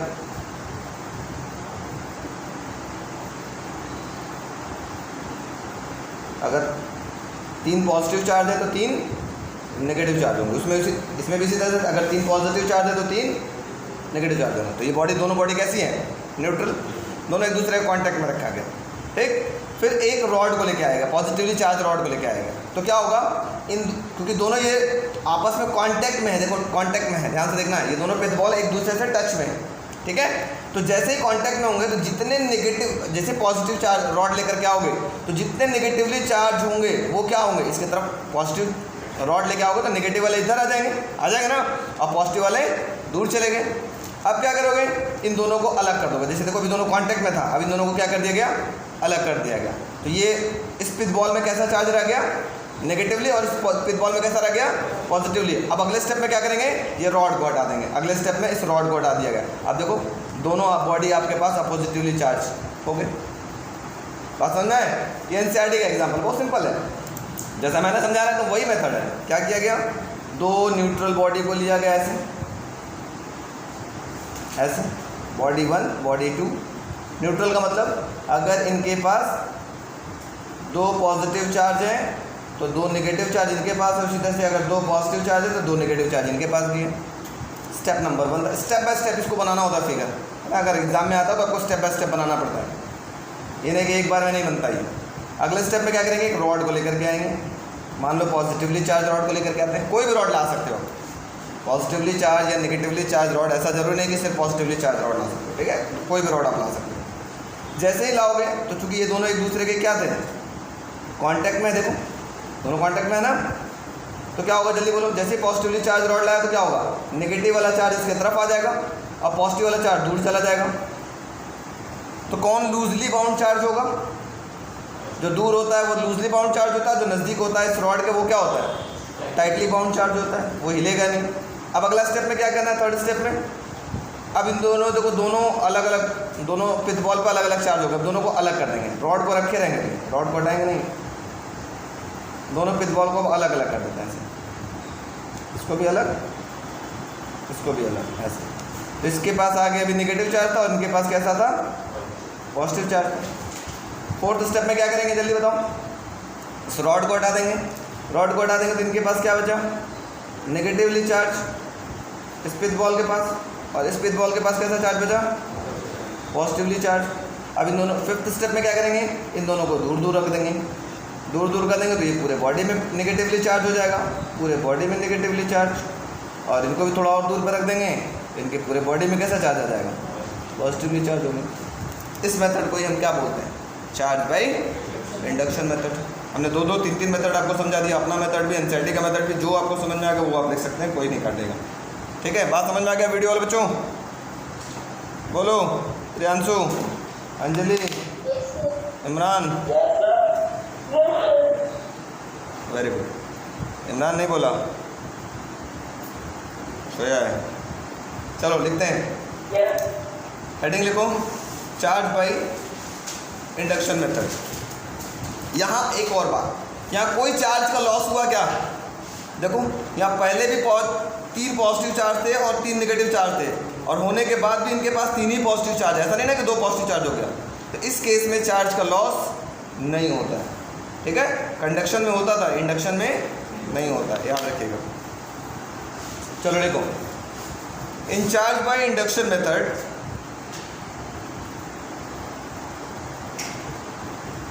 in charge by induction method,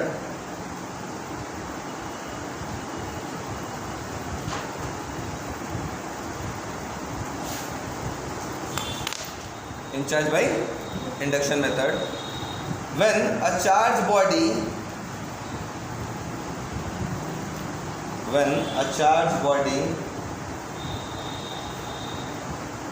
is brought near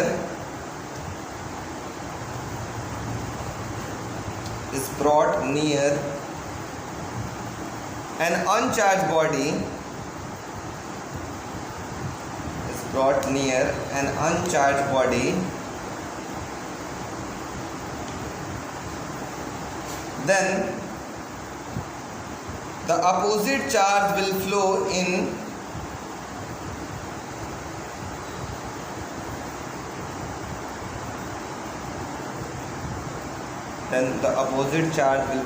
in the uncharged body without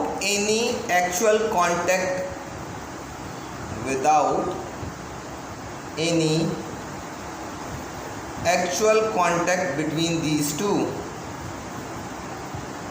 without any actual contact between these two bodies.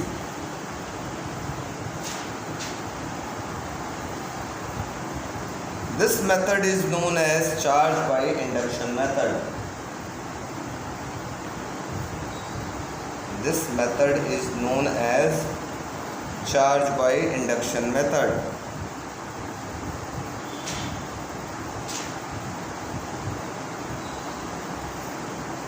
नीचे नोट लिख लीजिएगा. Here there is no loss of charge occur. Here there is no loss of charge occur. देखो Newton's law of gravitation बता रहे हैं. अगर Newton's law of gravitation आप जानते हैं तो कूलम्स लॉ आप आसानी से बता देंगे. ठीक है. न्यूटन्स लॉ ऑफ ग्रेविटेशन क्या कहता था? दुनिया में कोई भी दो ऑब्जेक्ट हैं, इन दोनों ऑब्जेक्ट के बीच में क्या लगता है बच्चों? एक फोर्स लगता है ना. दो ऑब्जेक्ट हैं, M1 M2 दो ऑब्जेक्ट हैं, इनके बीच में एक फोर्स लगता है. ये फोर्स हमेशा अट्रैक्टिव होता है. ये बात न्यूटन जी ने बताई थी. इन दोनों के बीच में हमेशा फोर्स कैसा लगेगा? अट्रैक्टिव. जैसे मैं हूँ, ये दीवार है, मैं दीवार को अट्रैक्ट करूँगा, दीवार मुझे अट्रैक्ट कर रहा होगा. मैं हूँ, मैं लैपटॉप पे बैठा हूँ, लैपटॉप हमको खींच रहा होगा, हम लैपटॉप को खींच रहे होंगे. ऐसा है. ठीक. अब ये फोर्स किस किस फैक्टर पे डिपेंड किया? That force is directly proportional to product of their masses. याद है ना?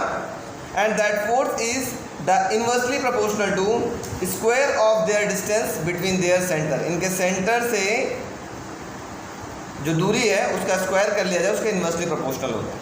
मतलब जितना दूर जाएंगे उतना फोर्स कम लगेगा, जितना नज़दीक रहेंगे उतना फोर्स ज़्यादा है कि नहीं? मतलब अगर ये R की वैल्यू बढ़ाते जाओगे तो फोर्स कैसा लगता जाएगा? कम होता जाएगा, है कि नहीं? जैसे एक मैग्नेट यहाँ रख लो, यहाँ रख लो, एक मैग्नेट यहाँ इतना दूर दूर पर रख लो, तो कौन ज़्यादा अट्रैक्ट करेगा? नज़दीक वाला या दूर वाला? नज़दीक रहेगा. तो अगर डिस्टेंस कम रहेगा तो फोर्स ज़्यादा लगेगा. तो मैग्नेट की कहानी है. मैग्नेट सर नहीं इसको समझ रहे हैं, बस समझाने के लिए आपको बताया. इसी तरीके से दो ऑब्जेक्ट अगर एक दूसरे के बड़ा क्लोज रहेंगे तो फोर्स ज़्यादा लगाएंगे, और दो ऑब्जेक्ट एक दूसरे से ज़्यादा दूर पे हैं तो थोड़ा फोर्स कम लगाएंगे. ये बात बताई थी न्यूटन्स लॉ ऑफ ग्रेविटेशन ने. और उन्होंने पाया क्या? जैसे इन दोनों को कंबाइन किया तो मिला था आपके पास M1 M2 अपॉन में R² और F प्रोपोर्शन का साइन हटा के इक्वल टू का साइन लगाया तो उन्होंने एक कांस्टेंट दिया था. इस कांस्टेंट को क्या बोला गया था? Gravitational constant. ये फॉर्मूला किसने दिया था? ये फॉर्मूला दिया था न्यूटन जी ने. ठीक. अब इतना कह दिए, इसके बावजूद इन्होंने एक और काम किया. इन्होंने एक और काम किया. अगर यही दो, ध्यान से सुनिएगा, बहुत इंपॉर्टेंट बात बताने जा रहा हूँ.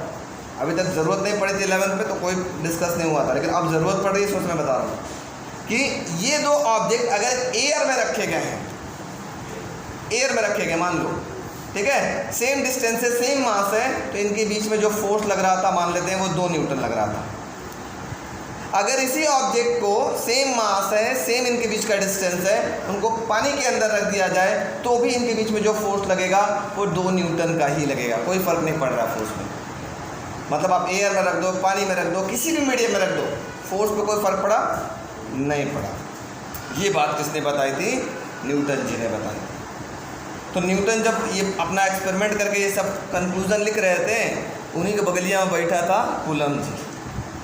ठीक है. वो झांक रहे थे, काम कर रहे हैं, झांक रहे थे, झांकते झांकते सीख गए. उन्होंने क्या बताया? कूलम जी ने क्या बताया? एकदम सेम इन्हीं को कॉपी किया. एकदम सेम इन्हीं को क्या किया? कॉपी किया. उन्होंने बताया 2 पॉइंट चार्ज. ठीक है, 2 पॉइंट चार्ज ले लेते हैं, एक ये एक ये. एक है मान लो Q1 और दूसरा है Q2. इनके बीच की दूरी, इनके बीच की दूरी को क्या लिया इन्होंने? R ले लिया. जैसे वो भी लिया, देखो सेम फिगर दिख रहा है ना. यहाँ 2 मास थे, इन्होंने क्या ले लिया? 2 चार्ज ले लिया. ठीक है. इन्होंने बताया कि 2 चार्ज के बीच में भी फोर्स लग रहा है. लगता है ना? हमने बताया था अगर अपोजिट चार्ज होंगे तो क्या करेंगे? अट्रैक्ट करेंगे. बिना फोर्स के अट्रैक्ट होगा क्या? नहीं. अगर 2 सेम चार्ज होंगे तो क्या करेंगे? रिपल करेंगे. रिपल भी हो रहे हैं तो भी वहाँ फोर्स लग रहा है. मतलब यहाँ पर अट्रैक्टिव और रिपल्सिव दोनों फोर्स लग रहा है. लेकिन न्यूटन्स लॉ ऑफ ग्रेविटेशन में सिर्फ और सिर्फ कैसा फोर्स लगता था? एट्रैक्टिव फोर्स लगता है। ठीक है, इन्होंने एक बात न्यूटन से पढ़ करके बताई कि भाई मेरे पास तो दोनों फोर्स लग रहे हैं, एट्रैक्टिव फोर्स भी दो चार्ज के बीच में लग सकता है और रिपल्सिव फोर्स भी लग सकता है। उन्होंने क्या पाया, वो फोर्स किस किस फैक्टर पे डिपेंड किया, that force is directly proportional to, यहाँ किस पे डिपेंड कर रहा था, प्रोडक्ट ऑफ देयर मासेस, है ना, और यहाँ किस पे डिपेंड करेगा, प्रोडक्ट ऑफ देयर चार्जेस। ठीक है, यहाँ चार्ज है, that force is directly proportional to product of their charges and that force is inversely proportional to क्या था, स्क्वायर ऑफ देयर डिस्टेंस। उसी तरह से ये भी है, that force is inversely proportional to square of their distance between their centres. ठीक है, एकदम सेम चीज पाया, इक्वेशन नंबर 1, इक्वेशन नंबर 2। ठीक, जैसे इन दोनों को कंबाइन किया, combining equation 1 and 2 we get क्या मिला, F is directly proportional to Q1 Q2 upon में R स्क्वायर। ठीक है, फिर क्या किया इन्होंने, इस प्रोपोर्शन, जैसे देखो यहीं पे दोनों कंबाइन यहाँ पे हुआ था, ये आया था ना, यहाँ पर आया था कि नहीं। अब जैसे प्रोपोर्शन का साइन हटाया था, इक्वल टू का साइन आया तो एक कांस्टेंट यूज हुआ था यहाँ पर। उसी प्रकार यहाँ पर भी जैसे ही आप प्रोपोर्शन का साइन हटाएंगे, इक्वल टू का साइन लगाएंगे तो एक कांस्टेंट आएगा की। ठीक है, Q1 Q2 अपॉन में R स्क्वायर। अब इतने पे ही नहीं रुके, इतने पे ही नहीं रुके, इतने पे नहीं रुके, पहले तो इनकी बात कर लेते हैं, फिर क्यों नहीं रुके, कहाँ तक चले गए वो भी बताते हैं। इन्होंने क्या बोला, न्यूटन्स लॉ ऑफ ग्रेविटेशन ने क्या बोला था, किसके किसके बीच में फोर्स लगता था, दो मास के बीच में फोर्स लगता था, और कूलम्ब्स लॉ में दो चार्ज, पॉइंट चार्ज, है ना। ये नहीं कि चार्ज बॉडी, दो चार्ज बॉडी के बीच में फोर्स नहीं लगता, वो कूलम्ब चार्ज नहीं कहलाएगा, दो पॉइंट चार्ज के बीच में फोर्स लगता है। ये याद रखिएगा, अभी हम लिखवाएंगे, इसका लिमिटेशन है, दो पॉइंट चार्ज के बीच में फोर्स लगता है। वो फोर्स न्यूटन लॉ में फोर्स कैसा हो सकता था, न्यूटन लॉ में फोर्स कैसा हो सकता था, एट्रैक्टिव, और कूलम्ब्स लॉ में एट्रैक्टिव और रिपल्सिव दोनों हो सकता है। न्यूटन्स लॉ का डेफिनेशन क्या था, according to Newton's law of gravitation, every object in the universe attract every other object with a force, that force is directly proportional to product of their masses and inversely proportional to square of their distance between their centers। तो Coulomb's law का definition कैसे होगा, एकदम ऐसे ही, according to Coulomb's law the force between two point charges, दो point charge के बीच में जो फोर्स लग रहा है, is directly proportional to product of their mass, product of their charges and inversely proportional to square of their distance between their centre. ये centre से डिस्टेंस लिया जाता है, सेंटर से ही लेते हैं, क्योंकि चार्ज बॉडी का, पूरी बॉडी पे चार्ज जो यूनिफॉर्मली डिस्ट्रीब्यूट होता है, तो सेंटर से ही उसकी डिस्ट्रीब्यूशन चेक किया जाता है। अभी आगे पढ़ेंगे डिस्ट्रीब्यूशन ऑफ चार्ज, है ना, तो सेंटर से ही यूनिफॉर्मली डिस्ट्रीब्यूट हमको दिखाई देता है। ठीक है, फिर से कूलम्ब्स लॉ का स्टेटमेंट याद करा रहा हूँ, याद करो, अभी हम तोड़ना फोड़ना भी, अभी बहुत कुछ इसमें बचा हुआ है। According to Coulomb's law, force between two point charges is directly proportional to product of their charges and inversely proportional to square of their distance between their center, square of their distance between their center, यही नहीं याद होता है, square of their distance between their center, inversely proportional to square of their distance between their center। याद हो गया, फिर से according to Coulomb's law, force between two point charges is directly proportional to product of their charges and inversely proportional to square of their distance between their centers। याद हो गया, याद हुआ, नहीं याद हुआ, फिर से सुनो, ये क्या है, ये बताओ, ये क्या है, हैं, पॉइंट चार्ज। ये भी क्या है, इनके बीच में ये जो फोर्स लग रहा है वो किसके डायरेक्टली प्रोपोर्शनल है,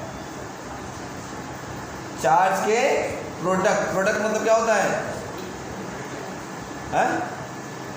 मल्टीप्लाई, है ना, that force is directly proportional to product of their charges, दो चार्जेस का multiply, and inversely proportional to, upon में आ जाता है तो उसको इन्वर्सली बोलते हैं, inversely proportional to square of their distance between their centres. ठीक है, इन्होंने क्या पाया, अभी तक तो पाया खोया की बात कर लेते हैं। जैसे न्यूटन्स लॉ ऑफ ग्रेविटेशन ने एयर में रखा था दोनों ऑब्जेक्ट को, तो भी 2 न्यूटन का फोर्स लगा था।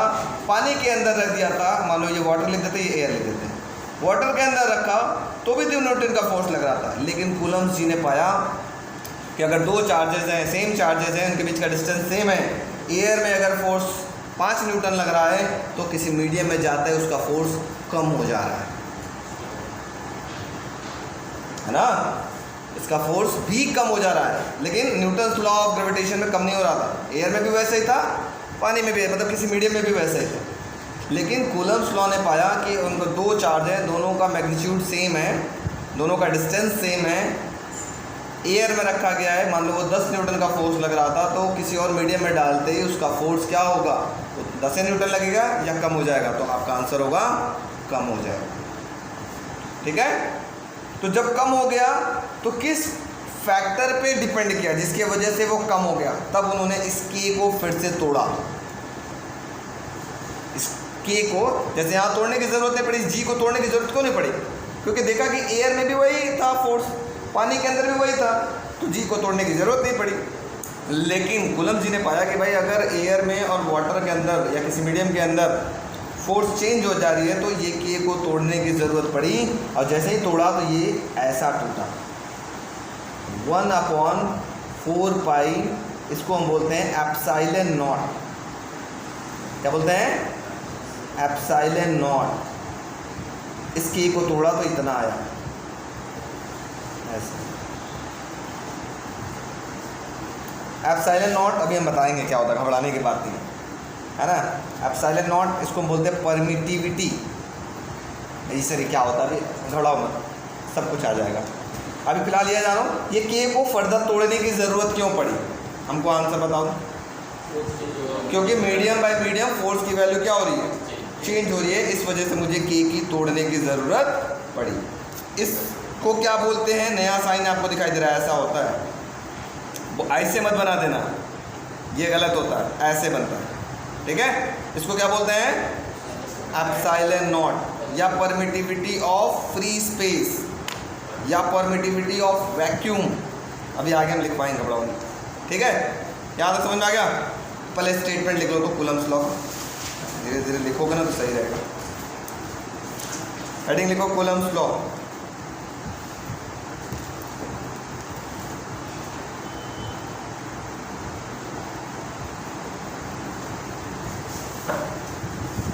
According to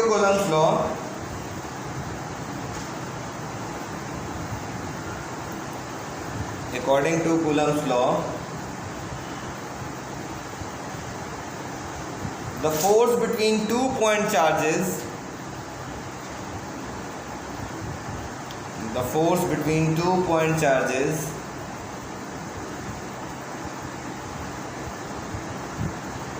is directly proportional to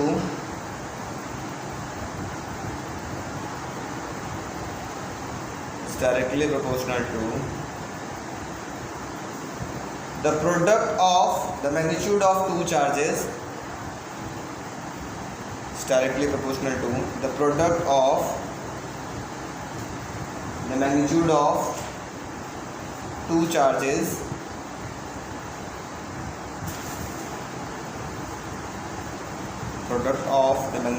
2 charges and inversely proportional to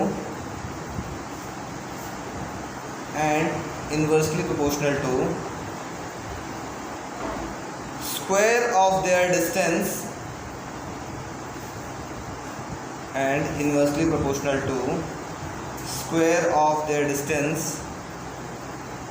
between their centers,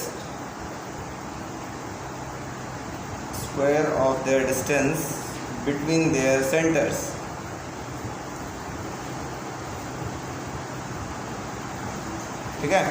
ये फॉर्मूला लिखो, ये फिगर बना करके, ये वाला पूरा।